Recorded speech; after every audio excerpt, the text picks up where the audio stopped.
Suamiku memesan restoran mahal untuk makan malam romantis bersama gundiknya.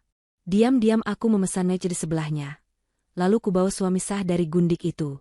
Kubuat acara makan malam kali ini menjadi hadiah istimewa, dan momen tak terlupakan untuk pengkhianat seperti mereka.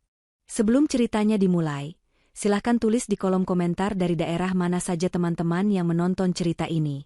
Jangan lupa like dan subscribe agar channel ini bisa semakin berkembang dan bisa mempersembahkan cerita yang lebih menarik lagi. Kehidupan pernikahan Fania dan Ridwan, jika diibaratkan sebuah bangunan, adalah rumah kaca yang berdiri megah di tengah taman yang asri.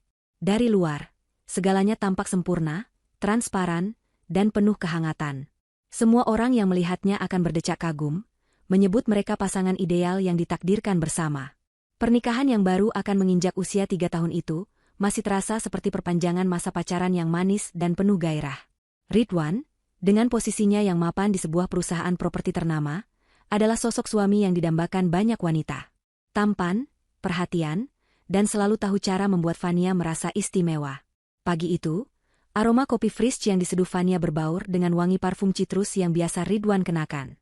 Ridwan memeluknya dari belakang saat Fania sedang menyiapkan roti panggang, sebuah ritual pagi yang tak pernah absen. Dagu Ridwan bertumpu di bahu Fania. Napasnya terasa hangat di leher jenjang istrinya. Harum sekali, bisik Ridwan. Kopinya, atau kamu? Fania tersenyum, sentuhan kecil seperti ini selalu berhasil membuatnya melambung. Tentu saja rotinya, Mas. Ridwan terkekeh pelan. Ia membalik tubuh Fania dan menatapnya lekat. Tangannya menangkup wajah Fania dengan lembut. Minggu depan, hari jadi kita yang ketiga. Aku sudah siapkan sesuatu yang spesial. Sesuatu yang akan membuatmu lupa dengan semua lemburku beberapa minggu terakhir ini. Mata Fania berbinar. Ia tahu, kejutan dari Ridwan tidak pernah main-main.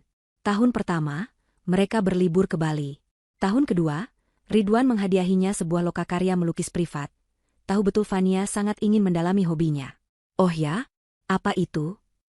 Kalau kuberitahu, bukan kejutan lagi namanya. Sayang, jawab Ridwan, lalu mengecup kening Fania lama. Pokoknya, siapkan gaun tercantikmu. Aku akan membawamu ke tempat di mana kita bisa melihat seluruh kota berkelip seperti bintang di bawah kaki kita.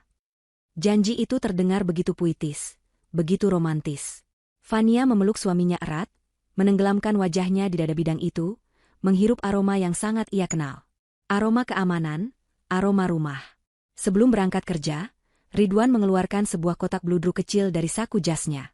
Di dalamnya, sepasang anting-anting berlian dengan desain minimalis namun elegan berkilau indah. Ini sebagai permintaan maaf karena aku sering pulang malam, kata Ridwan. Anggap saja ini pemanasan sebelum hadiah utamanya. Fania terkesima. Ia membiarkan Ridwan memasangkan anting itu di telinganya. Saat ia bercermin, kilau batu itu seolah menjadi penegas betapa beruntungnya ia. Ia memiliki segalanya. Suami yang mencintainya, kehidupan yang nyaman, dan masa depan yang tampak cerah tanpa celah. Ia menghabiskan sisa paginya dengan perasaan berbunga-bunga, menyentuh anting di telinganya sesekali sambil tersenyum sendiri. Namun, dalam beberapa minggu terakhir, ada retakan-retakan kecil yang mulai muncul di dinding rumah kaca mereka. Retakan yang sangat halus, nyaris tak terlihat, namun Fania bisa merasakannya. Semua dimulai dari ponsel Ridwan yang kini selalu dalam mode senyap dan tidak pernah lepas dari genggamannya, bahkan saat ke kamar mandi. Dulu, ponsel itu sering tergeletak begitu saja di meja kopi atau di samping tempat tidur. Fania tidak pernah punya keinginan untuk membukanya, karena tidak ada alasan untuk itu. Tapi sekarang, ponsel itu seolah menjadi perpanjangan tangan Ridwan, dijaga dengan kewaspadaan yang ganjil. Lalu ada panggilan-panggilan telepon yang diterima Ridwan di malam hari. Ia akan bergegas ke balkon atau ke taman belakang untuk menjawabnya, bicaranya pelan dan terputus-putus. Ketika Fania bertanya, jawabannya selalu sama. Urusan kantor, sayang. Proyek baru ini benar-benar menyita waktu. Nama Atika pun mulai sering terdengar. Ridwan menyebutnya sebagai rekan kerja satu tim dalam proyek penting yang sedang mereka tangani. Atika itu orangnya sangat detail, jadi kami sering harus berdiskusi sampai larut. Begitu salah satu alasan yang pernah Ridwan berikan. Fania tidak menaruh curiga pada awalnya. Dunia kerja memang seperti itu. Namun, cara Ridwan menyebut nama itu terkadang terasa berbeda. Ada penekanan yang aneh, seolah nama itu memiliki bobot lebih dari sekadar rekan kerja. Fania berusaha keras menepis semua pikiran buruk. 3 tahun adalah waktu yang singkat. Mustahil Ridwan berubah secepat itu.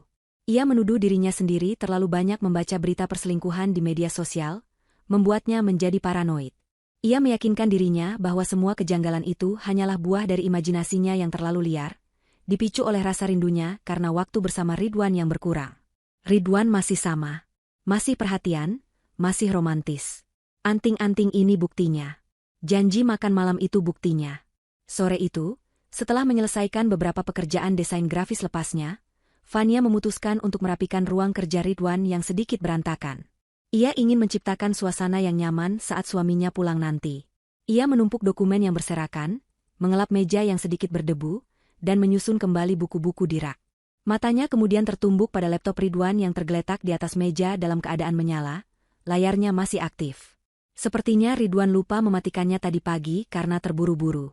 Fania hendak menutup laptop itu, namun sebuah notifikasi email di sudut layar menarik perhatiannya. Pengirimnya adalah Elysian Sky Restaurant, dengan subjek, konfirmasi reservasi Anda.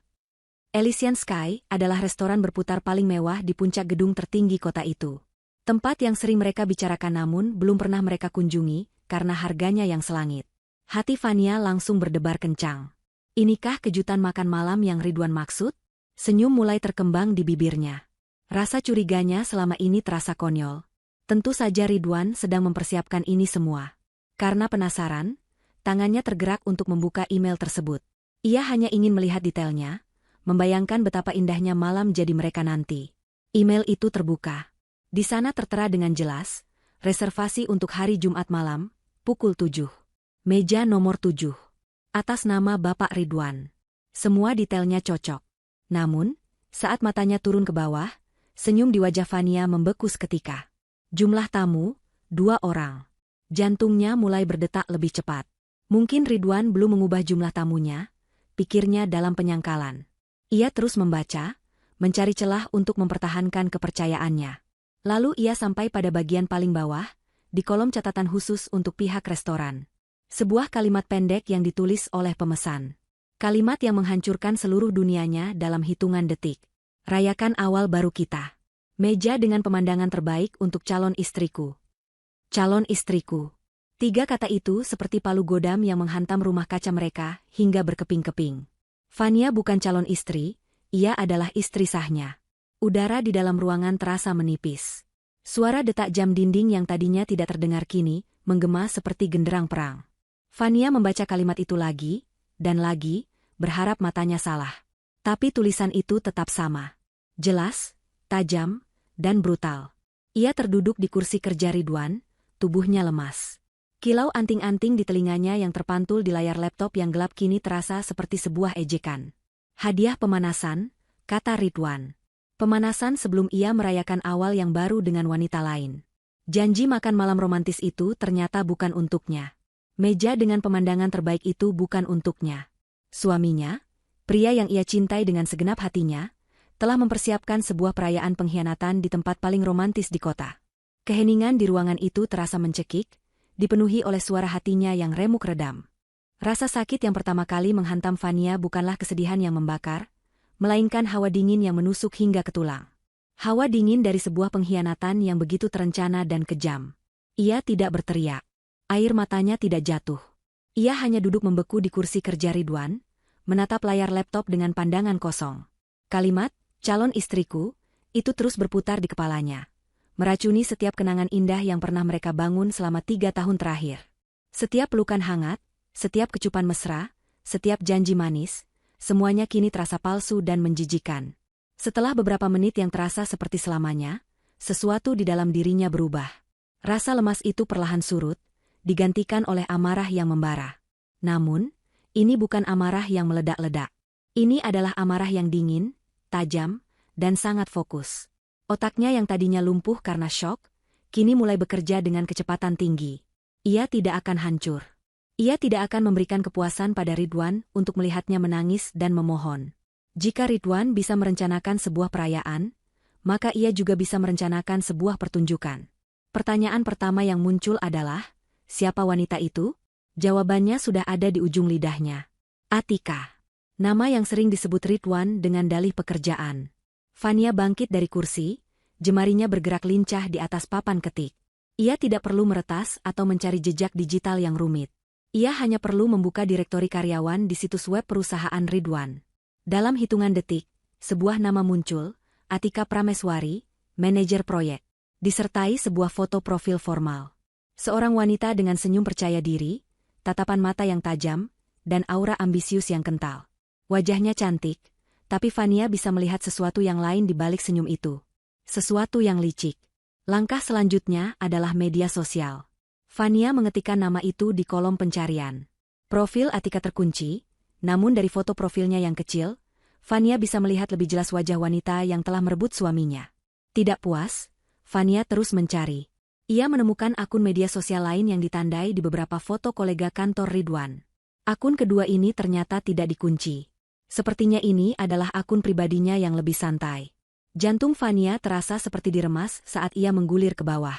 Ada foto-foto Atika bersama teman-temannya, foto liburan, dan yang paling membuat mual, unggahan berisi kutipan-kutipan motivasi tentang mengejar kebahagiaan sejati, dan melepaskan apa yang tidak lagi membuatmu berkembang. Sebuah ironi yang begitu pahit. Atika sedang mengejar kebahagiaan di atas puing-puing kebahagiaan Fania. Lalu, Fania berhenti pada sebuah foto yang diunggah sekitar sebulan yang lalu. Foto Atika sedang berada di sebuah kafe, tersenyum ke arah kamera. Tapi bukan senyumnya yang menarik perhatian Fania, melainkan bros perak berbentuk bunga lili yang tersemat di blazernya. Fania mengenali bros itu. Itu adalah bros miliknya. Bros peninggalan almarhumah ibunya, satu-satunya perhiasan berharga yang ia miliki sebelum menikah dengan Ridwan. Sebuah ingatan melintas di benaknya. Sekitar sebulan yang lalu, ia panik mencari bros itu karena hendak memakainya ke sebuah acara. Ia ingat betul telah meletakkannya di kotak perhiasan di atas meja rias. Tapi bros itu lenyap. Ridwan bahkan ikut, membantu, mencarinya, menunjukkan wajah khawatir dan berkata, "Mungkin terselip, sayang. Nanti juga ketemu." Sekarang Fania tahu. Bros itu tidak terselip. Bros itu dicuri. Diambil oleh suaminya dari kotak perhiasannya sendiri, untuk kemudian diberikan kepada kekasih gelapnya. Pengkhianatan ini ternyata jauh lebih dalam dan lebih kotor dari yang ia bayangkan. Ini bukan sekadar perselingkuhan. Ini adalah penjarahan. Ridwan tidak hanya mengambil hatinya, tapi juga mengambil warisan paling berharga dari ibunya. Lapisan amarah baru yang lebih pekat menyelimuti hatinya. Dengan tangan gemetar karena marah, Fania terus menggulir. Ia harus tahu segalanya.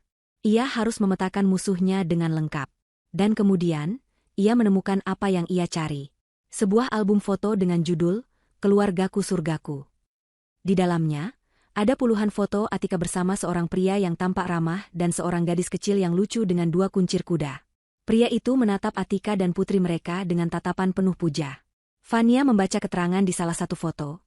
"Suamiku tercinta, Diki, dan malaikat kecilku. Terima kasih untuk semuanya." Pemandangan itu seharusnya membuat Fania semakin marah. Tapi anehnya, yang ia rasakan adalah sesuatu yang lain. Ia melihat wajah Diki, senyumnya yang tulus, dan cara ia merangkul putrinya. Pria ini tidak tahu apa-apa. Sama sepertinya, Diki juga adalah korban. Ia hidup dalam ilusi rumah tangga bahagia, sementara istrinya sedang merencanakan awal baru dengan suami orang lain. Sebuah ide gila, berani, dan sangat berbahaya mulai terbentuk di benak Fania. Ide yang lahir dari rasa sakitnya dan percikan simpati yang tak terduga untuk Diki. Ia tidak akan melalui ini sendirian. Jika rumah tangganya harus hancur, maka ia tidak akan membiarkan Atika lolos begitu saja dan membangun istana baru dengan bahagia. Keadilan harus ditegakkan. Dan Diki, suami sah Atika, adalah kunci dari keadilan itu. Fania kembali fokus pada penelusurannya. Menemukan nomor Diki ternyata tidak terlalu sulit.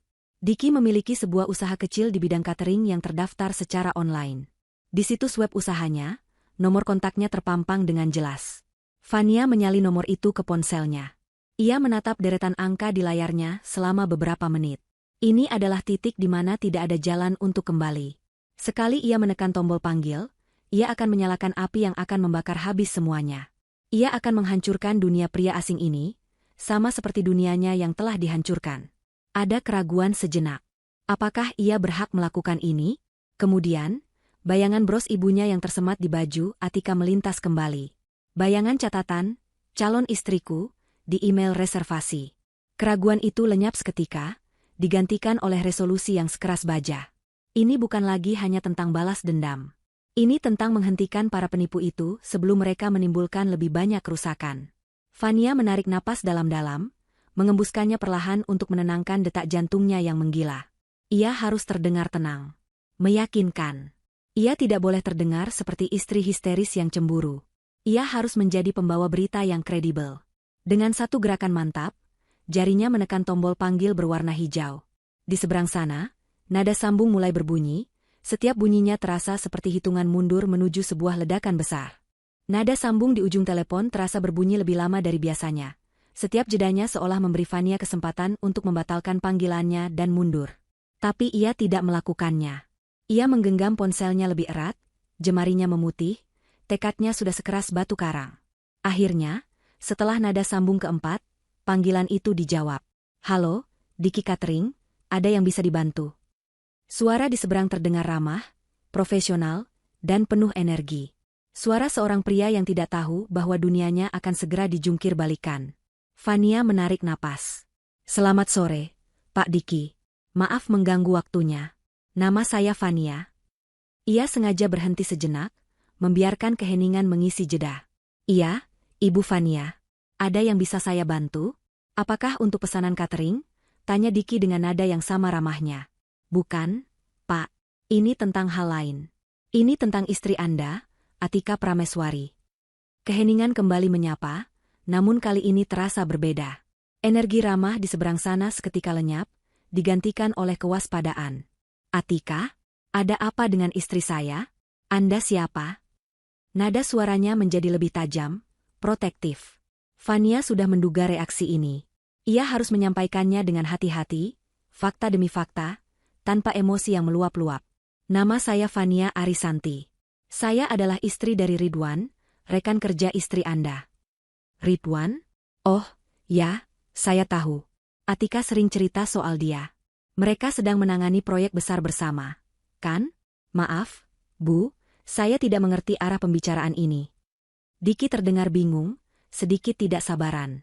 "Pak Diki, saya tidak tahu bagaimana cara mudah untuk mengatakan ini, jadi saya akan langsung ke intinya," kata Fania, suaranya ia jaga agar tetap stabil dan tenang, meskipun jantungnya berdebar kencang.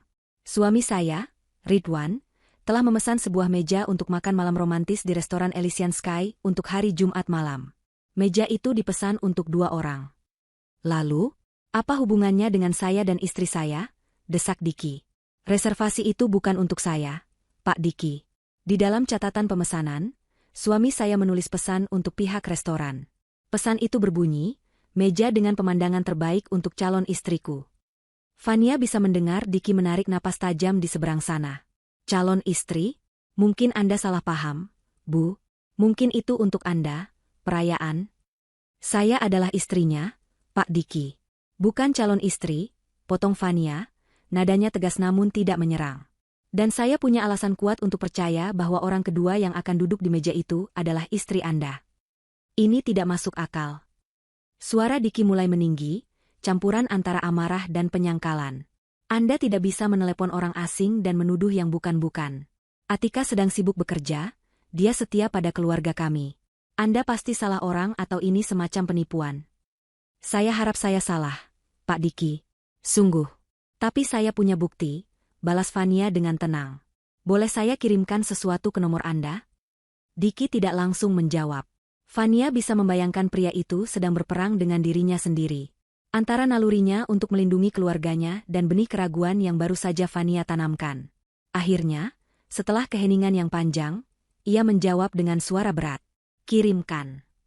Tanpa membuang waktu, Fania mengirimkan gambar pertama, tangkapan layar dari email konfirmasi reservasi restoran, lengkap dengan nama Ridwan dan catatan mengerikan itu. Beberapa detik kemudian, ia mendengar Diki mengumpat pelan. Ini bisa saja rekayasa," kata Diki, suaranya tidak lagi sekeras tadi. "Ada getar keraguan di sana. Hanya karena suami Anda selingkuh, bukan berarti itu dengan istri saya." "Saya mengerti keraguan Anda," sahut Fania. "Karena itu, saya akan kirimkan bukti kedua." Fania membuka galeri fotonya, memilih gambar yang paling menyakitkan. Tangkapan layar dari profil media sosial Atika, foto di mana ia tersenyum lebar dengan bros perak berbentuk bunga lili milik Fania tersemat di dadanya. Fania mengirim gambar itu, disertai sebuah pesan singkat, "Bros, ini hilang dari kotak perhiasan saya sebulan yang lalu. Ini adalah peninggalan almarhumah ibu saya." Di seberang telepon, tidak ada lagi sanggahan. Yang ada hanyalah keheningan total. Keheningan yang begitu pekat dan berat, seolah Fania bisa merasakan langsung hancurnya hati seorang pria dari jarak puluhan kilometer. Fania tidak mengatakan apa-apa. Ia memberikan Diki waktu, karena ia tahu persis apa yang sedang pria itu rasakan. Guncangan, penyangkalan, rasa sakit yang membakar, lalu kesadaran yang dingin dan brutal. Semua tahapan itu sedang Diki lalui dalam diam. Setelah lebih dari 1 menit yang terasa seperti 1 jam, akhirnya terdengar suara.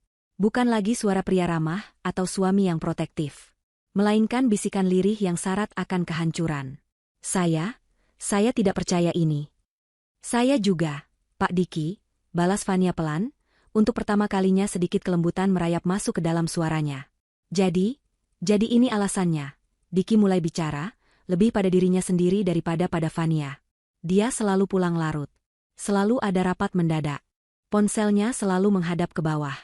Dia bilang dia menabung untuk liburan kita, tapi rekening tabungan bersama malah terus berkurang. Pria itu tertawa, tawa sumbang yang lebih terdengar seperti isak tangis. "Betapa bodohnya aku." Fania membiarkan Diki mengeluarkan semuanya. Setiap kalimat yang diucapkan Diki adalah cerminan dari apa yang ia alami. Mereka adalah orang asing, namun berbagi luka yang sama persis. Tiba-tiba, suara Diki berubah menjadi panik. "Ya Tuhan, surat itu." "Surat apa?" tanya Fania. "Minggu lalu," kata Diki, suaranya bergetar hebat. "Atika meminta saya menandatangani surat persetujuan penjualan rumah. Rumah kami. Dia bilang ada peluang investasi properti baru yang sangat menguntungkan di luar kota. Dia bilang ini untuk masa depan putri kami. Saya hampir saja menandatanganinya besok pagi." Kepingan puzzle terakhir kini terpasang di tempatnya. Fania merasakan gelombang rasa dingin menjalari tulang punggungnya. Rencana mereka jauh lebih besar dari sekadar perselingkuhan. Mereka tidak hanya merencanakan kencan romantis, mereka merencanakan sebuah pelarian. Mereka akan membangun hidup baru dengan menggunakan aset dari keluarga yang mereka hianati. Ridwan dengan bonus perusahaannya, dan Atika dengan hasil penjualan rumah keluarga mereka. Mereka berencana untuk kabur. "Pak Diki," kata Fania, suaranya kini kembali dingin dan tegas. "Makan malam di Elysian Sky itu bukan sekadar kencan. Itu adalah perayaan kemenangan mereka sebelum meninggalkan kita semua." Penyangkalan di diri Diki telah musnah seluruhnya, digantikan oleh realitas yang mengerikan. Rasa sakitnya kini mulai membeku, mengeras menjadi sesuatu yang lain. Sesuatu yang lebih gelap dan lebih berbahaya. "Amarah. Apa yang Anda inginkan dari saya, Bu Fania?" tanya Diki, nadanya berubah total.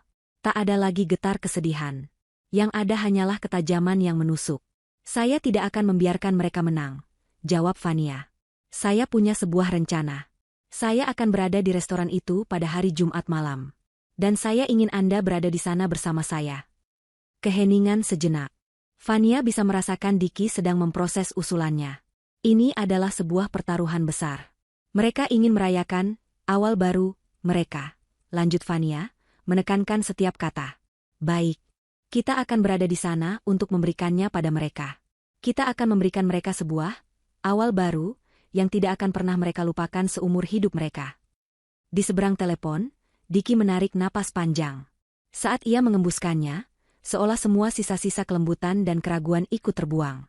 Yang tersisa hanyalah baja dingin. "Katakan di mana dan kapan kita bisa bertemu untuk membahas rencananya," kata Diki. "Saya ikut." Panggilan itu berakhir. Fania menurunkan ponselnya. Aliansi telah terbentuk. Badai sedang dalam perjalanan. 2 hari kemudian, di sebuah kedai kopi kecil yang terletak di sudut kota yang jarang mereka datangi, Fania dan Diki bertemu untuk pertama kalinya. Tempat itu sengaja dipilih karena suasananya yang tenang dan tidak mencolok, jauh dari lingkungan sosial mereka masing-masing. Mereka membutuhkan tempat yang netral, sebuah panggung kosong untuk merancang strategi perang mereka. Saat Diki masuk, Fania langsung mengenalinya dari foto-foto di media sosial. Secara langsung, gurat kesedihan dan amarah di wajahnya terlihat jauh lebih jelas. Senyum ramah yang Fania lihat di foto kini hilang tak berbekas, digantikan oleh ekspresi kaku dan tatapan mata yang lelah namun menyeratkan keteguhan. Diki berjalan menghampiri meja Fania dan duduk di hadapannya tanpa banyak basa-basi. "Terima kasih sudah datang," kata Fania, memulai percakapan. Diki hanya mengangguk singkat. Langsung saja ke rencananya. Suasana di antara mereka terasa canggung. Mereka adalah dua orang asing yang dipaksa berbagi luka paling pribadi. Tidak ada percakapan ringan, tidak ada upaya untuk saling mengenal. Mereka disatukan oleh satu tujuan, keadilan. Vania meletakkan ponselnya di atas meja, membuka catatan yang telah ia siapkan. Langkah pertama sudah saya urus. Kita akan duduk di meja nomor 8, persis di sebelah meja mereka. Diki mengangkat alisnya. Bagaimana kau bisa memastikannya? Saya menelepon pihak restoran kemarin. Jelas Vania. Ia menceritakan bagaimana ia menciptakan sebuah skenario yang meyakinkan. Ia berpura-pura menjadi asisten pribadi seorang ekspatriat VVIP yang ingin memberikan kejutan untuk temannya, Ridwan, yang akan makan malam di meja nomor 7. Ia menjelaskan bahwa bosnya ingin duduk di dekat temannya itu tanpa ketahuan pada awalnya, sebagai bagian dari kejutan. Untuk membuat ceritanya lebih kredibel, Vania menggunakan bahasa Inggris yang fasih dan menyebutkan nama bos fiktif dengan jabatan yang mengesankan. Ia bahkan menjanjikan tip dalam jumlah besar kepada manajer restoran jika permintaannya bisa dipenuhi tanpa banyak pertanyaan. Manajer restoran itu sama sekali tidak curiga. Dia justru terdengar senang bisa melayani permintaan klien penting. Meja nomor 8 sudah dipesan atas nama fiktif yang saya berikan, pungkas Vania. Diki menatap Vania dengan sorot mata baru. Ada sedikit kekaguman di sana. Wanita di hadapannya ini bukan sekadar korban yang menangis. Ia adalah seorang ahli strategi yang dingin dan penuh perhitungan. Itu, brilian. Aku Diki. Itu baru permulaan, kata Vania. Selanjutnya, penampilan kita. Kita tidak boleh datang ke sana dengan wajah sedih atau marah. Kita harus terlihat lebih baik dari mereka. Kita harus datang sebagai pasangan yang bahagia, sukses, dan serasi. Kita harus memancarkan aura kekuatan. Ini adalah perang psikologis, Diki. Sebelum kita mengatakan sepatah kata pun, penampilan kita harus menjadi pukulan pertama. Diki mengerti maksudnya. Saya punya setelan jas terbaik. Akan saya kenakan. Bagus.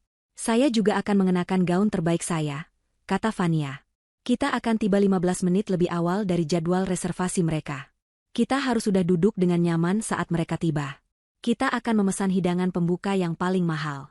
Kita harus menciptakan ilusi bahwa kita berada di sana untuk merayakan sesuatu yang besar. Mereka terus membahas detail-detail kecil. Bagaimana cara mereka berjalan masuk, bagaimana mereka harus saling menatap, bahkan topik obrolan ringan apa yang harus mereka bicarakan agar terlihat alami oleh staf restoran.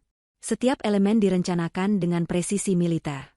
Saat percakapan mereka semakin dalam, Diki mulai membuka lebih banyak tentang apa yang ia temukan setelah telepon dari Vania. Malam itu, ia tidak bisa tidur. Ia memeriksa laporan rekening bank bersama mereka. Benar saja, selama 3 bulan terakhir, Atika secara rutin mentransfer sejumlah uang ke rekening pribadi yang tidak Diki ketahui. Jumlahnya tidak sedikit.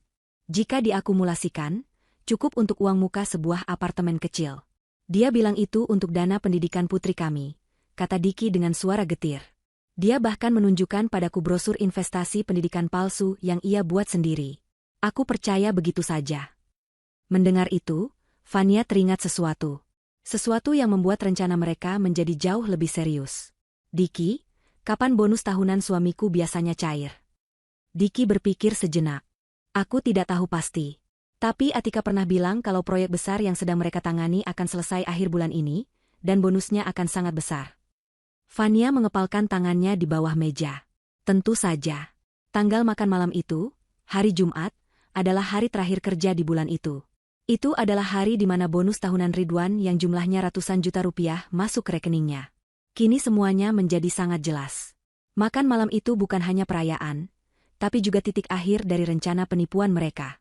Mereka akan menguras habis bonus Ridwan, ditambah dengan uang hasil penjualan rumah Diki, lalu menghilang tanpa jejak.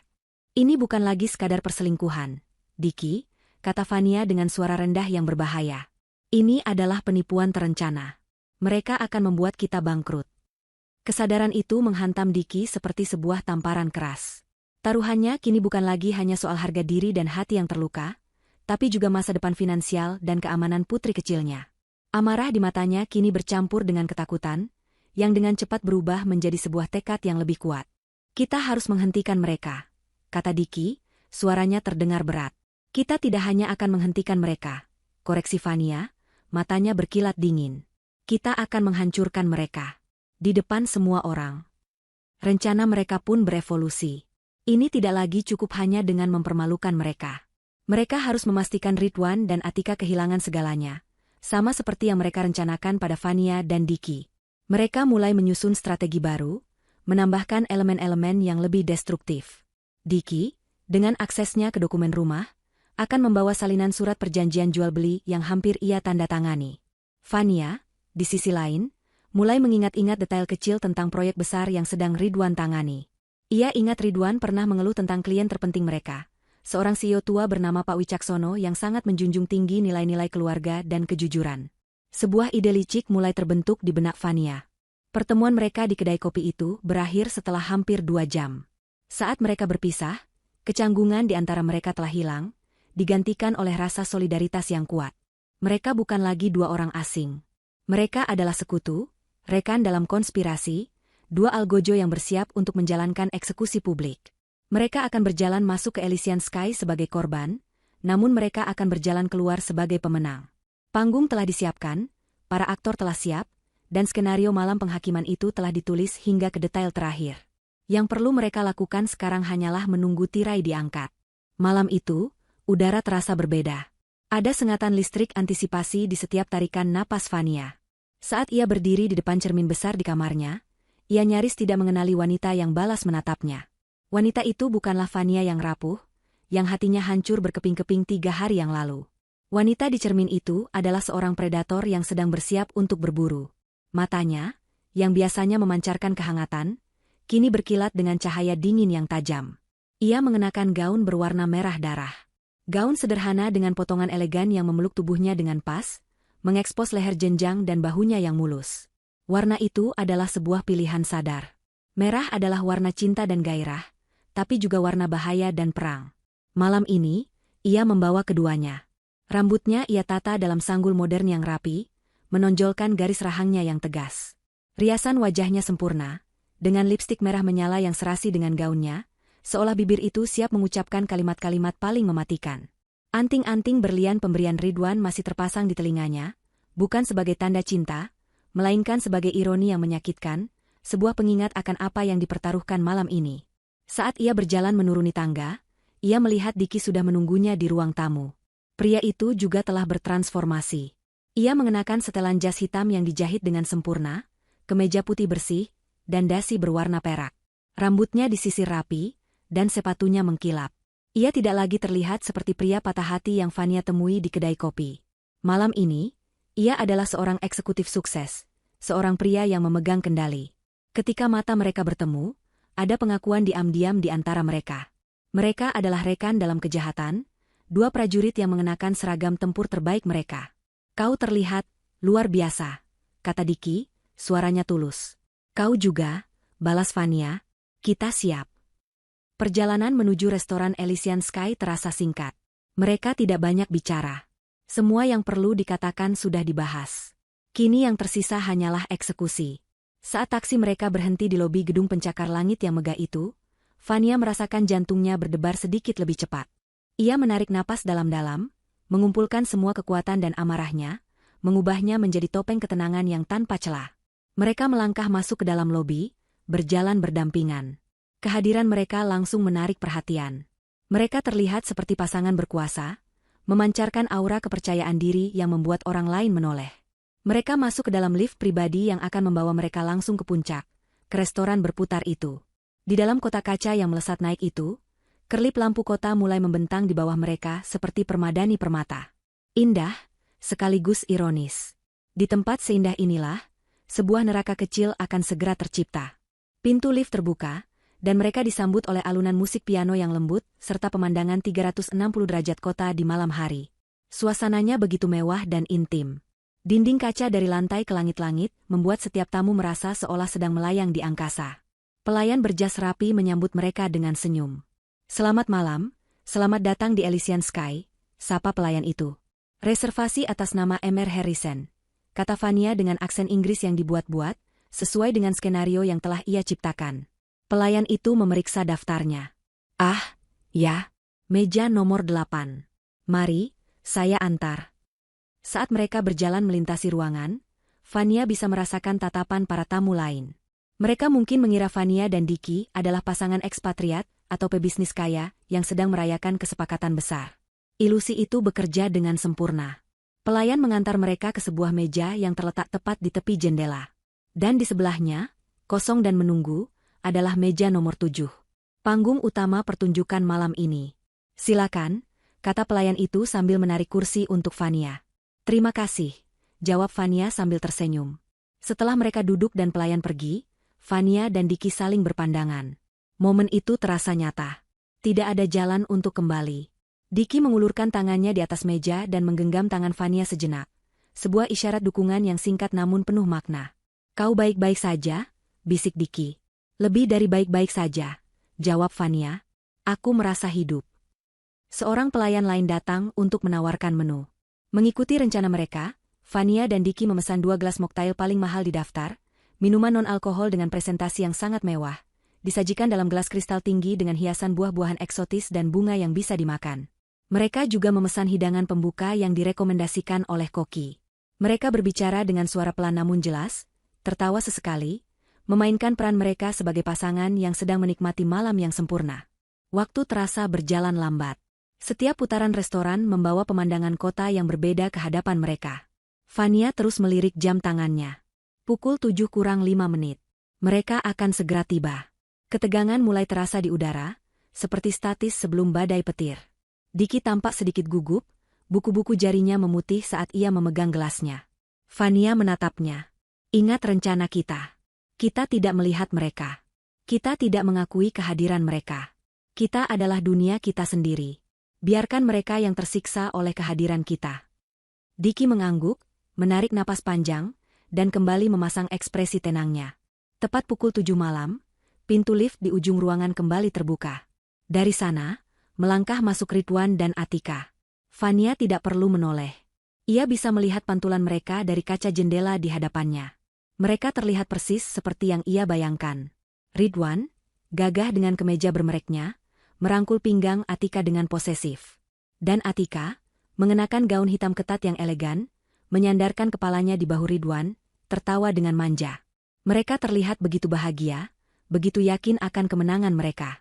Mereka adalah raja dan ratu di dunia kecil mereka, berjalan menuju tahta mereka di meja nomor 7, siap merayakan penaklukan mereka. Di leher Atika, Vania bisa melihat kilau sebuah kalung baru yang belum pernah ia lihat sebelumnya. Mungkin bagian dari bonus Ridwan yang sudah cair lebih awal. Rasa mual menjalari perut Vania, namun ia menekannya dengan cepat, mengubahnya menjadi bahan bakar untuk amarahnya. Seorang pelayan menyambut mereka dan mulai mengantar mereka ke meja. Langkah mereka penuh percaya diri. Mereka semakin dekat. 5 langkah. 3 langkah. 1 langkah. Pelayan menarik kursi untuk Atika, memposisikannya menghadap langsung ke arah Vania. Atika tersenyum pada Ridwan, lalu duduk. Ridwan hendak duduk di seberangnya, dan saat itulah, saat ia memutar tubuhnya, pandangannya bertemu dengan Vania. Waktu seolah berhenti. Senyum di wajah Ridwan membeku, lalu luruh seperti lilin yang meleleh. Warna menghilang dari wajahnya, menyisakan pucat pasi yang mengerikan. Matanya melebar karena syok dan ketidakpercayaan total. Otaknya seolah tidak mampu memproses apa yang ia lihat. Istrinya, Vania, sedang duduk di meja sebelahnya, mengenakan gaun merah yang provokatif, menatap lurus ke arahnya dengan senyum dingin yang terukir di bibirnya yang merah menyala. Dan di hadapan istrinya, duduk seorang pria asing yang tampak tenang dan berkuasa. Atika, yang menyadari perubahan drastis pada ekspresi Ridwan, mengikuti arah pandang kekasihnya. Matanya bertemu dengan mata Diki. Jika wajah Ridwan pucat, wajah Atika berubah menjadi kelabu seperti batu. Senyum manja di wajahnya lenyap seketika, digantikan oleh topeng horor. Suaminya. Suaminya ada di sini, duduk bersama istri selingkuhannya. Dunia mereka yang sempurna, yang baru saja akan mereka rayakan, runtuh dalam sekejap. Keheningan yang canggung dan penuh muatan listrik menyelimuti kedua meja itu. Musik piano yang lembut kini terdengar seperti musik latar dari sebuah film horor. Pertunjukan telah resmi dimulai. Kejutan awal yang membekukan itu berlangsung selama beberapa detik yang terasa abadi. Ridwan dan Atika terpaku di kursi mereka, seperti patung yang membeku dalam pose ketakutan. Udara di sekitar meja nomor 7 dan 8 terasa begitu tebal dan berat, hingga seolah bisa dipotong dengan pisau. Para pelayan yang lalu lalang dan tamu-tamu lain di sekitar mereka tidak menyadari drama sunyi yang sedang berlangsung. Bagi mereka, itu hanyalah 4 orang elegan yang sedang menikmati makan malam mewah. Tapi bagi keempatnya, itu adalah medan pertempuran di mana ledakan pertama baru saja terjadi tanpa suara. Ridwan adalah yang pertama kali pulih dari kelumpuhan. Naluri seorang manipulator mengambil alih. Ia berusaha keras mengendalikan ekspresinya, mencoba mengubah keterkejutannya menjadi kemarahan yang dibuat-buat. Ia menatap Fania dengan tajam, seolah Fanialah yang bersalah, yang telah menguntitnya dan merusak malamnya. Tapi tatapan itu tidak berpengaruh. Fania hanya balas menatapnya dengan ketenangan yang mengerikan, seolah sedang mengamati serangga yang menarik. Atika, di sisi lain, tampak benar-benar panik. Tangannya di bawah meja gemetar hebat. Ia melirik Diki, lalu ke Fania, lalu kembali ke Ridwan, matanya memancarkan permohonan bantuan. Ia tidak sekuat Ridwan dalam menyembunyikan perasaannya. Wajahnya adalah buku terbuka yang menampilkan kisah tentang rasa bersalah, ketakutan akan kehancuran, dan kepanikan total. Ia mencoba berbicara pada Ridwan dengan gerakan bibir tanpa suara. Apa ini? Tapi Ridwan tidak menanggapinya. Pikirannya berpacu, mencoba mencari jalan keluar dari situasi yang mustahil ini. Kunci dari strategi Fania dan Diki adalah pengabaian total. Mereka melanjutkan percakapan mereka seolah tidak ada orang lain di sana. Seolah meja nomor 7 itu kosong. Pemandangannya benar-benar luar biasa dari sini, kata Diki dengan suara yang tenang dan jelas, matanya menatap keluar jendela, namun kata-katanya ditujukan untuk telinga di meja sebelah. Kau benar, tempat ini memang pantas untuk sebuah perayaan.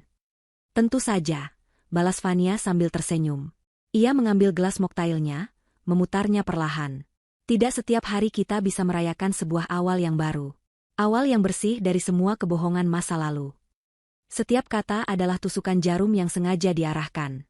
Fania bisa melihat dari sudut matanya bagaimana bahu Atika menegang mendengar kata kebohongan. Ridwan mengepalkan tangannya di atas pangkuannya. Seorang pelayan datang ke meja mereka untuk menyajikan hidangan pembuka yang telah mereka pesan. Sepiring skalop yang ditata dengan indah. Hidangan pembuka untuk Anda, kata pelayan itu dengan ramah. Saat itulah Diki melancarkan serangan verbal pertamanya, sesuai rencana. Ia menatap pelayan itu dengan senyum lebar, namun matanya tetap dingin. Dengan suara yang sengaja ia keraskan agar terdengar jelas oleh meja sebelah, ia berkata, "Terima kasih. Malam ini kami benar-benar ingin merayakan sesuatu yang sangat penting. Kami merayakan sebuah kejujuran." Ia berhenti sejenak, membiarkan kata itu menggantung di udara. Sesuatu yang tampaknya menjadi barang langka dan sangat mahal akhir-akhir ini. Ia kemudian melirik sekilas, sangat cepat, ke arah Atika sebelum kembali fokus pada pelayan itu. Wajah Atika semakin pucat. Ia tampak seperti akan pingsan. Fania kemudian menambahkan bagiannya. Ia mengambil garpu kecilnya, menatap Diki dengan tatapan penuh kasih sayang, yang sandiwara. "Kau benar sekali, sayang," katanya dengan suara manis yang memuakan. "Dan selain kejujuran, kita juga merayakan akhir dari sebuah kebohongan besar. Rasanya sungguh melegakan, bukan? Bisa bernapas lega tanpa harus menutupi apapun lagi." Serangan verbal bertubi-tubi itu menghantam Ridwan dan Atika tanpa ampun. Mereka terpojok. Mereka tidak bisa pergi begitu saja tanpa menimbulkan kecurigaan. Mereka juga tidak bisa menghadapi Fania dan Diki secara langsung di depan umum. Mereka terjebak dalam neraka ciptaan mereka sendiri, dipaksa untuk duduk dan mendengarkan penghakiman yang disajikan dalam bentuk percakapan sopan. Ridwan, yang merasa kehilangan kendali, memutuskan untuk mencoba jalur lain. Ia meraih ponselnya di bawah meja, jarinya bergerak cepat mengetikkan sebuah pesan. Beberapa detik kemudian, ponsel Fania yang tergeletak di atas meja bergetar pelan. Sebuah notifikasi pesan muncul di layarnya. Dari Ridwan. Fania tidak langsung membukanya. Ia menyelesaikan kunyahan skalopnya dengan perlahan, menikmati setiap detiknya. Ia tahu Ridwan sedang mengawasinya, menunggu reaksinya. Setelah menelan makanannya, barulah ia mengambil ponselnya dengan gerakan yang anggun dan santai. Ia membuka pesan itu. Tulisannya singkat, kasar, dan penuh amarah. "Apa maumu? Jangan buat keributan di sini. Kita selesaikan ini di rumah." Ancaman terselubung itu justru membuat Fania geli. Ridwan masih berpikir ia punya kuasa. Masih berpikir ia bisa mengendalikan situasi ini. Betapa naifnya. Sebuah senyum dingin dan penuh kemenangan tersungging di bibir Fania. Ia tidak membalas pesan itu. Sebaliknya, ia memutar ponselnya, menunjukkan layar yang masih menyala itu ke arah Diki. Diki membaca pesan itu. Ekspresi wajahnya berubah. Ia menatap Fania, lalu ke arah Ridwan yang sedang memelototinya. Dan kemudian, sesuatu yang tidak terduga terjadi. Diki mulai tertawa. Tawanya tidak pelan atau tertahan. Itu adalah tawa terbahak-bahak yang keras, lepas, dan penuh dengan ejekan. Tawa yang memecah keheningan elegan restoran itu seperti suara pecahan kaca. Beberapa tamu di meja-meja terdekat menoleh ke arah mereka dengan kaget. Para pelayan berhenti sejenak dari aktivitas mereka. Tawa itu adalah deklarasi perang terbuka. Itu adalah sinyal bahwa babak pertama dari sandiwara psikologis ini telah berakhir, dan babak selanjutnya yang lebih brutal akan segera dimulai. Wajah Ridwan memerah karena marah dan malu. Ia telah mencoba mengintimidasi, namun yang ia dapatkan hanyalah ejekan paling telak. Tawa Diki bergema di seluruh ruangan, tawa seorang pria yang tidak punya apa-apa lagi untuk ditakuti, dan itu adalah suara paling menakutkan yang pernah Ridwan dan Atika dengar seumur hidup mereka. Tawa Diki yang meledak itu adalah sebuah pemantik. Keheningan elegan yang menyelimuti Elysian Sky pecah berkeping-keping. Para tamu di meja-meja sekitar, yang tadinya sibuk dengan percakapan dan hidangan mereka, kini serempak menoleh ke sumber suara. Wajah mereka menampilkan ekspresi yang beragam. Rasa ingin tahu, sedikit kesal karena gangguan, dan antisipasi akan sebuah drama. Musik piano yang lembut masih mengalun, namun kini terdengar janggal, seperti mencoba menutupi tegangan yang sudah terlanjur tumpah ke seluruh ruangan. Bagi Ridwan, tawa itu adalah penghinaan pamungkas. Wajahnya yang tadinya pucat kini memerah padam, sebuah topeng kemarahan yang rapuh untuk menutupi rasa malu yang luar biasa. Ia merasa seperti seorang raja yang mahkotanya direbut dan diinjak-injak di depan seluruh rakyatnya. Kontrol adalah segalanya bagi Ridwan, dan saat ini, ia telah kehilangan semuanya. Dalam kepanikannya, ia melakukan kesalahan fatal. Ia memutuskan untuk merebut kembali kendali dengan agresi. Dengan gerakan kasar, ia mendorong kursinya ke belakang dan berdiri. Ia melangkah cepat menuju meja nomor 8, tubuhnya yang tegap memancarkan aura ancaman. Atika, melihatnya bergerak, berusaha menahannya dengan bisikan panik. "Jangan, Ridwan, jangan." Tapi panggilannya diabaikan. Ridwan berhenti tepat di samping Fania. Ia membungkuk, menumpukan kedua tangannya di meja, wajahnya hanya berjarak beberapa senti dari wajah istrinya.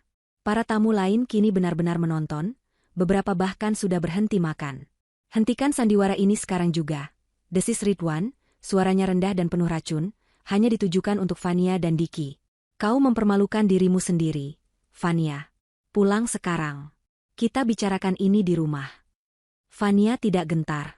Ia bahkan tidak menoleh untuk menatap suaminya. Matanya tetap tertuju pada Diki.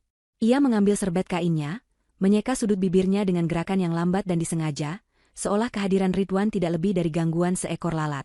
Pengabaian total ini jauh lebih menyakitkan bagi Ridwan daripada teriakan atau makian. "Aku bicara padamu," bentak Ridwan, suaranya sedikit meninggi, membuat beberapa kepala lagi menoleh. Saat itulah Fania akhirnya bergerak. Tapi tidak seperti yang Ridwan harapkan. Ia tidak marah, tidak menangis, tidak takut. Dengan keanggunan seorang ratu, ia meletakkan serbetnya di meja, lalu perlahan bangkit berdiri. Gaun merahnya seolah menyala di bawah cahaya temaram restoran. Ia kini berdiri berhadapan dengan Ridwan, tingginya hampir sejajar karena sepatu hak yang ia kenakan. Ia menatap lurus ke mata Ridwan. Untuk sesaat, Ridwan melihat sesuatu di mata istrinya yang belum pernah ia lihat sebelumnya. Bukan cinta, bukan kekecewaan, melainkan jurang kekosongan yang dingin dan tak berdasar. Fania kemudian tersenyum, senyum tipis yang tidak mencapai matanya. Tanpa mengatakan sepatah kata pun pada Ridwan, ia meraih sendok kecil dari meja dan mengetukkannya pelan ke gelas kristalnya. Ting, ting, ting. Suara denting yang jernih dan tajam itu memotong semua bisik-bisik. Seluruh restoran kini terdiam. Musik piano pun berhenti. Semua mata, tanpa terkecuali, kini tertuju pada Fania. Manajer restoran yang berjas rapi mulai berjalan cepat dari sudut ruangan, wajahnya panik. Fania menunggu hingga ia mendapatkan perhatian penuh dari seluruh ruangan. Jantungnya berdebar kencang, namun suaranya keluar dengan sangat jelas dan mantap, diproyeksikan dengan sempurna ke seluruh penjuru ruangan. "Selamat malam semuanya," ia memulai, suaranya terdengar ramah namun membawa bobot yang berat. "Saya Fania Arisanti. Mohon maaf sebesar-besarnya telah mengganggu makan malam Anda yang indah." Ia berhenti sejenak, membiarkan kata-katanya meresap. Ridwan berdiri membeku di sampingnya, wajahnya pucat pasi. Ia terlambat menyadari apa yang akan terjadi. Ia masuk ke dalam perangkap yang sempurna. Saya hanya ingin mengambil sedikit waktu Anda untuk mengucapkan selamat. Lanjut Fania, tangannya memberi isyarat ke arah Ridwan, lalu ke arah Atika yang menunduk di kursinya, berharap lantai bisa menelannya. Selamat kepada suami saya, Ridwan, dan rekannya yang terhormat, Ibu Atika Prameswari. Malam ini, di tempat yang sangat indah ini, mereka sedang merayakan sebuah momen yang sangat spesial. Bisik-bisik mulai terdengar di antara para tamu. Manajer restoran semakin mempercepat langkahnya. Mereka sedang merayakan awal baru mereka, kata Fania, nadanya kini berubah menjadi tajam seperti silet. Sebuah awal baru yang mereka rencanakan dengan sangat matang. Sebuah awal baru yang akan mereka mulai setelah suami saya menerima bonus tahunan terbesarnya besok, dan setelah Ibu Atika berhasil menjual rumah keluarganya tanpa sepengetahuan suaminya. Sebuah desahan kolektif terdengar dari para tamu. Drama ini jauh lebih panas dari yang mereka bayangkan. Makan malam ini adalah perpisahan mereka. Fania melanjutkan, suaranya kini bergetar karena emosi yang tertahan, namun tetap terkendali. Perpisahan dengan kami, pasangan sah mereka, yang mereka anggap bodoh dan bisa ditipu begitu saja. Cukup, Fania. Geram Ridwan, mencoba meraih lengan Fania, tapi Diki sudah lebih dulu berdiri dan menghalangi jalannya. Kedua pria itu kini saling berhadapan, ketegangan di antara mereka nyaris meledak. Manajer restoran akhirnya tiba. Ibu, Bapak, mohon jangan membuat keributan. Mari kita selesaikan ini dengan tenang. Tapi sudah terlambat. Api sudah dinyalakan. Dan saat itulah, momen yang paling Fania harapkan terjadi. Dari sebuah meja besar di seberang ruangan, seorang pria parubaya yang berwibawa dan berharisma bangkit berdiri. Wajahnya yang biasanya tenang kini mengeras karena terkejut dan tidak percaya. Dia adalah Pak Wicaksono, CEO dari Wicaksono Group, klien paling vital bagi perusahaan Ridwan. Pria yang sangat dihormati dan dikenal memegang teguh prinsip kejujuran dan integritas keluarga. Pak Wicaksono menatap lurus ke arah Ridwan, mengabaikan semua orang lain di ruangan itu. Ridwan, panggilnya, suaranya berat dan menggema. Kau di sini? Ridwan merasa seolah petir baru saja menyambar kepalanya. Dari semua orang di kota ini, kenapa harus Pak Wicaksono yang berada di sini malam ini? Ia lupa caranya bernapas. Pak Wicaksono, saya... Ridwan tergagap, pikirannya kosong. Pak Wicaksono mulai berjalan perlahan mendekati mereka, tatapannya tidak pernah lepas dari Ridwan. Setiap langkahnya terasa seperti dentuman palu godam bagi karir Ridwan. Bukankah seharusnya kau berada di rumah sakit malam ini? Tanya Pak Wicaksono, suaranya dingin. Bukankah kau mengirimiku pesan tadi siang, membatalkan rapat final proyek kita besok pagi, dengan alasan ibumu sedang sakit parah dan dirawat di ruang gawat darurat? Skakma. Seluruh ruangan hening. Kebohongan Ridwan yang paling fatal baru saja dibongkar di depan saksi mata yang paling menghancurkan. Bukan hanya pengkhianatan terhadap istri, tapi juga kebohongan profesional yang melibatkan nama baik keluarga dan etika bisnis. Fania menatap Ridwan, yang kini tampak begitu kecil dan menyedihkan. Pria arogan yang beberapa menit lalu mengancamnya kini berdiri gemetar, diadili oleh tatapan puluhan orang asing dan dihancurkan oleh satu pertanyaan sederhana. Fania tidak perlu mengatakan apa-apa lagi. Pertunjukannya telah mencapai klimaks yang sempurna. Ia telah menang. Keheningan yang mengikuti pertanyaan Pak Wicaksono terasa absolut.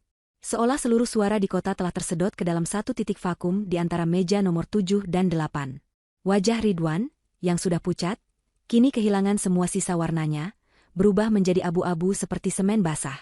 Keringat dingin mulai membasahi pelipisnya.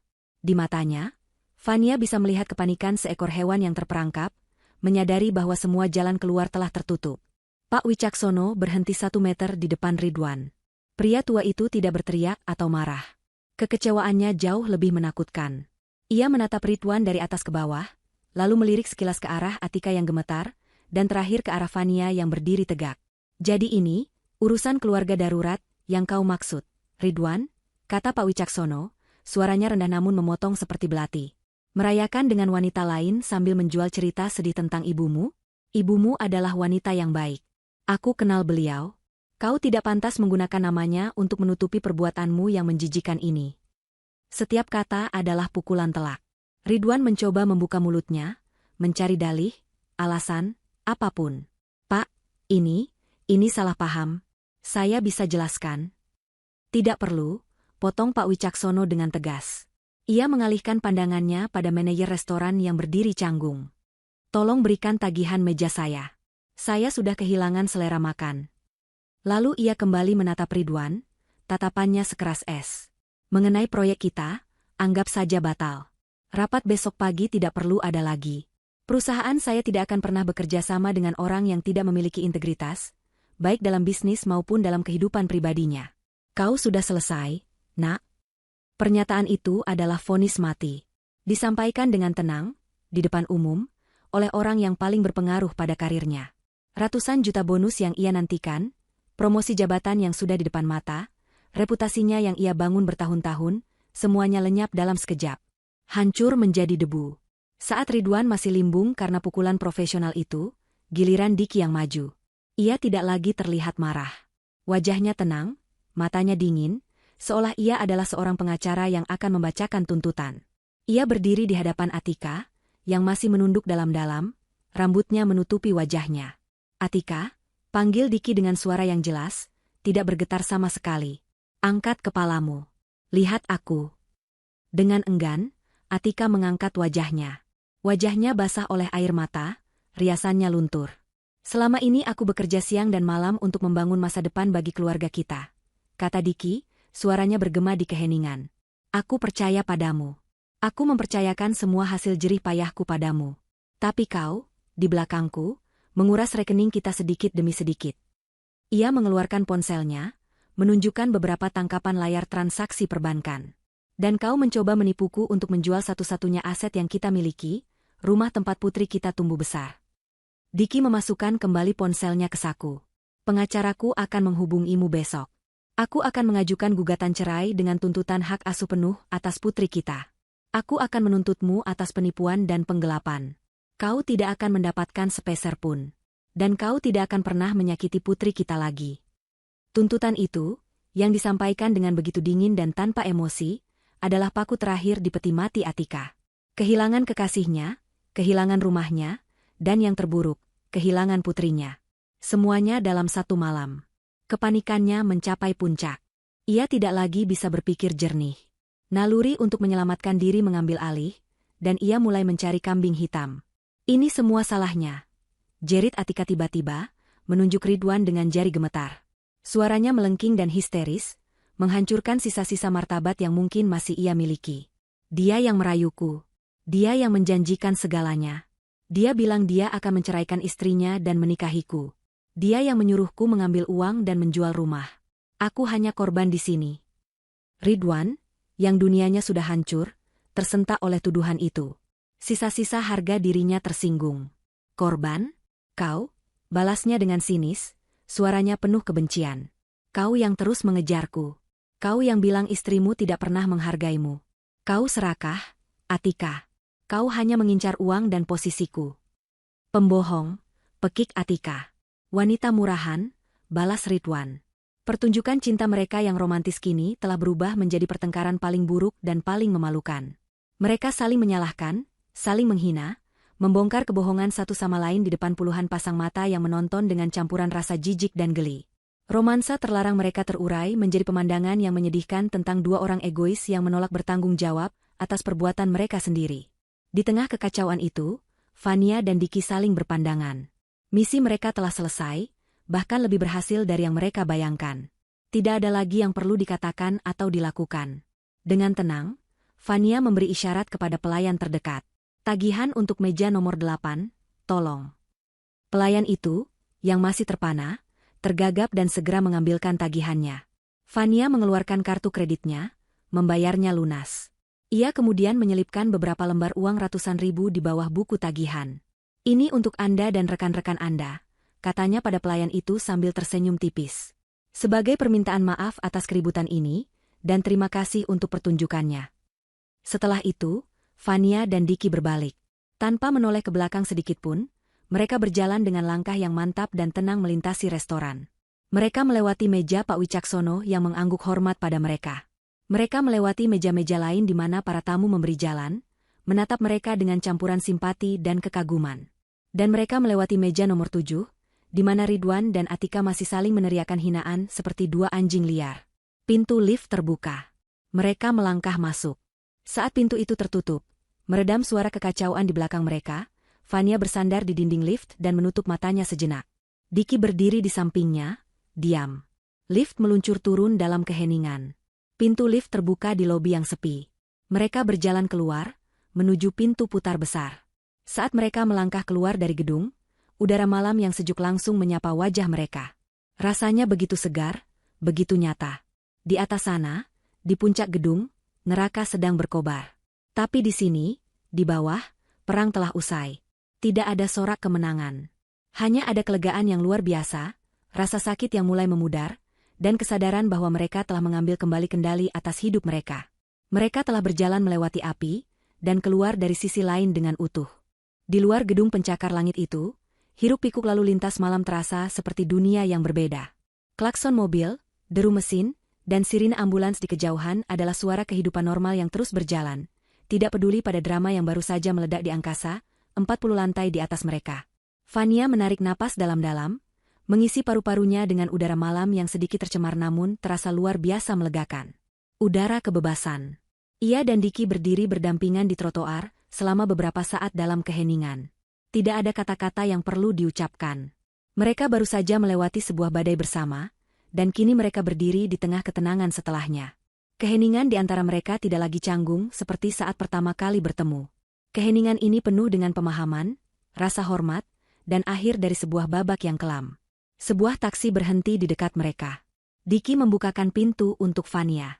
"Biar kuantar kau pulang," katanya pelan. Itu bukan pertanyaan, melainkan sebuah pernyataan. Vania mengangguk dan masuk ke dalam. Perjalanan pulang terasa surreal.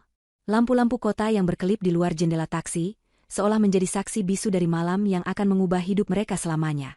Vania bersandar di kursi, membiarkan kepalanya menempel di kaca jendela yang dingin. Adrenalin yang selama ini memompanya mulai surut, meninggalkan perasaan hampa yang aneh.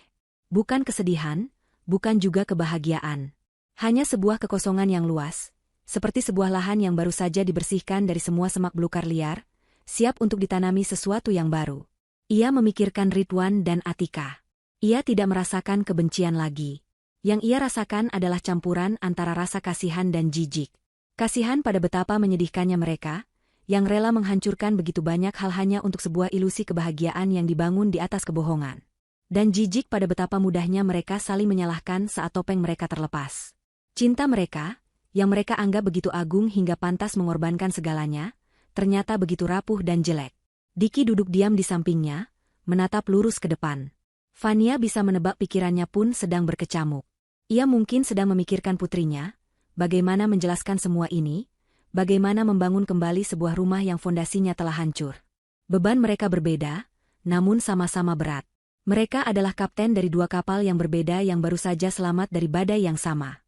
Taksi berhenti di depan gerbang rumah Vania. Rumah yang selama 3 tahun terakhir ia sebut sebagai istananya. Malam ini, rumah itu tampak asing dan mengintimidasi. "Sudah sampai," kata Diki lembut. Vania menoleh padanya. "Terima kasih, Diki, untuk semuanya. Aku tidak akan bisa melakukan ini sendirian." Diki tersenyum tipis, senyum tulus pertama yang Vania lihat di wajahnya. "Aku yang seharusnya berterima kasih, Vania. Kau membukakan mataku, dan kau memberiku kekuatan untuk melawan." Mereka saling menatap sejenak.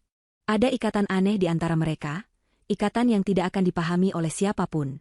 Ini bukan awal dari sebuah romansa. Mereka berdua terlalu terluka untuk itu. Ini adalah pengakuan dari dua jiwa yang telah berjuang di parit yang sama. "Jaga dirimu baik-baik," kata Diki. "Kau juga," balas Vania. Ia keluar dari taksi dan berjalan menuju gerbang. Ia tidak menoleh ke belakang saat taksi itu pergi. Ia memasukkan kunci ke lubang pintu, dan suara klik saat pintu terbuka terasa seperti sebuah penegasan. Ini adalah rumahnya sekarang. Hanya miliknya. Saat ia melangkah masuk, keheningan menyambutnya. Rumah itu terasa begitu besar dan kosong. Aroma parfum Ridwan masih samar-samar tertinggal di udara, sebuah hantu dari masa lalu yang harus segera ia usir. Ia berjalan melewati ruang tamu, di mana foto pernikahan mereka yang besar terpajang di dinding. Di foto itu, mereka tersenyum bahagia, mata mereka berbinar penuh cinta dan harapan. Vania menatap foto itu lama, mencoba merasakan kembali emosi saat itu, tapi tidak ada apa-apa. Wanita di foto itu adalah orang asing baginya. Ia naik ke lantai atas, masuk ke dalam kamar tidur mereka. Semuanya masih sama. Sisi tempat tidur Ridwan masih rapi, seolah menunggunya pulang. Fania berjalan ke lemari pakaian, membukanya, dan menatap deretan kemeja dan jas Ridwan yang tergantung rapi. Dengan gerakan tenang dan mantap, ia mulai mengeluarkan semua pakaian itu satu persatu, menumpuknya di lantai. Ia tidak marah, ia hanya melakukan sebuah tugas yang harus diselesaikan. Membersihkan sisa-sisa kehidupan lamanya. Setelah lemari itu kosong dari semua barang milik Ridwan, ia berdiri di depan cermin. Gaun merah yang ia kenakan tampak begitu kontras dengan keheningan di sekelilingnya. Gaun itu adalah baju perangnya. Tapi perang telah usai. Dengan perlahan, ia melepaskan gaun itu, membiarkannya jatuh ke lantai, menyatu dengan tumpukan pakaian Ridwan. Ia kemudian melepaskan anting-anting berlian itu, meletakkannya di atas meja rias tanpa perasaan apa-apa. Benda itu tidak lagi memiliki makna. Ia masuk ke kamar mandi dan berdiri di bawah pancuran air hangat, membiarkan air itu membasuh tidak hanya riasannya, tetapi juga sisa-sisa ketegangan dan amarah dari tubuhnya.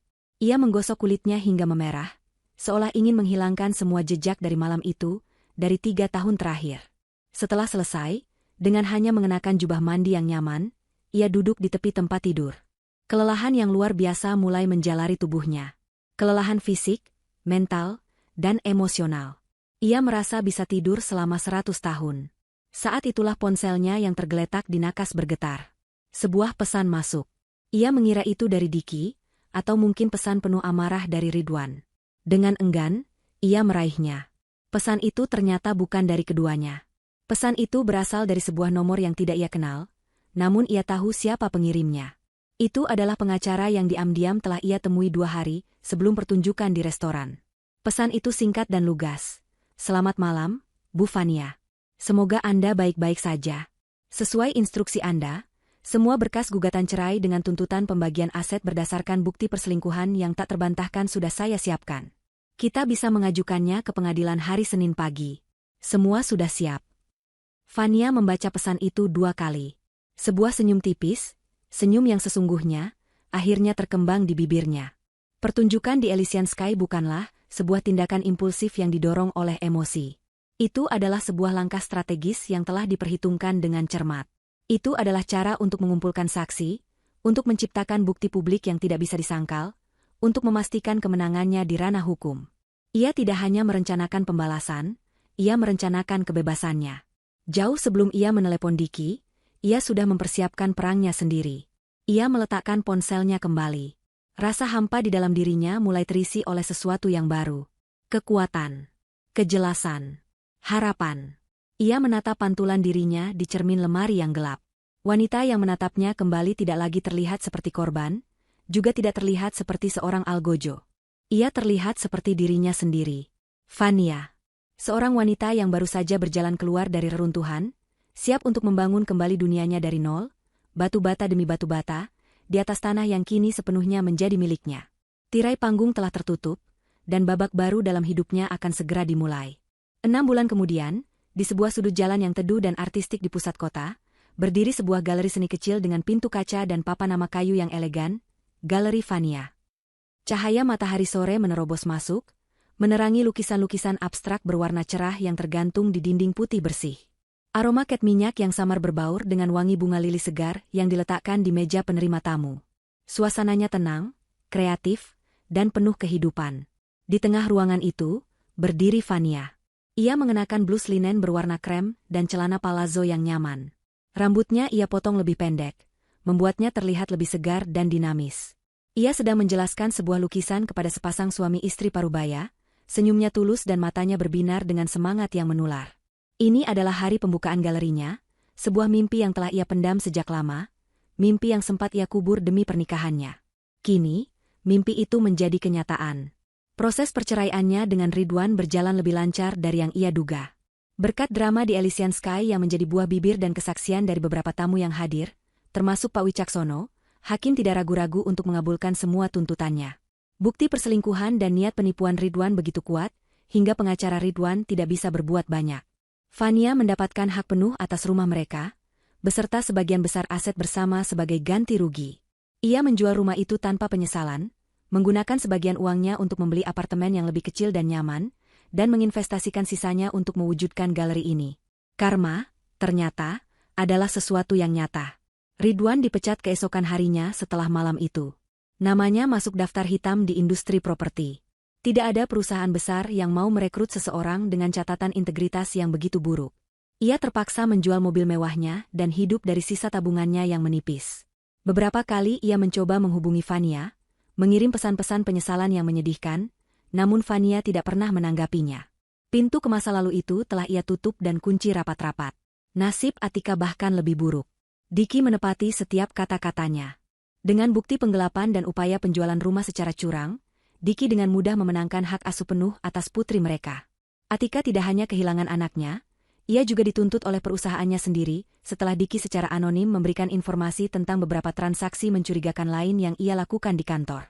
Terlilit utang, dijauhi oleh teman-temannya, dan hancur secara hukum.